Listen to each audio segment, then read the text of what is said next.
ఏ retired ఉద్యోగినైతే retirement రోజే కార్లో కూర్చోబెట్టి చెక్కులు అప్పచెప్పి ఇంటికాడ సన్మానం చేసి పంపాలని చెప్పి కేసీఆర్ మాట్లాడి చూసినావా? ఇవాళ రిటైర్డ్ ఎంప్లాయీ సంవత్సరమైన 2 సంవత్సరాలు రిటైర్మెంట్ బెనిఫిట్స్ వస్తలేవు. కొద్దిమంది ఏమో కమిషన్ ఇచ్చి తెచ్చుకుంటున్నారు, కొద్దిమంది ఏమో కోర్టుకు పోయి తెచ్చుకుంటున్నారు. దుస్తుంది అలా ఏమనంటే వాడు రాజు చేసిండు, వీళ్ళు రాజు చేసిండు, దివాళి తీసి ఇది కాదు కదా. నువ్వు వచ్చినప్పుడు తెలియదా?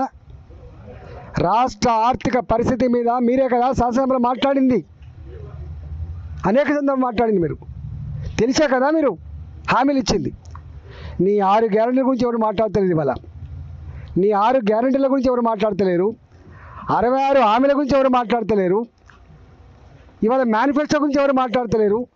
మాట్లాడుతున్న వల్ల ఉన్నదాన్ని నన్ను ఇవ్వండి బాబు అంటున్నారు వాళ్ళు. పాపం ఉన్నదాన్ని దండం పెడతాం, ఉన్న పెన్షన్ టైంకి ఏమంటున్నారు. ఇది దుస్థితి.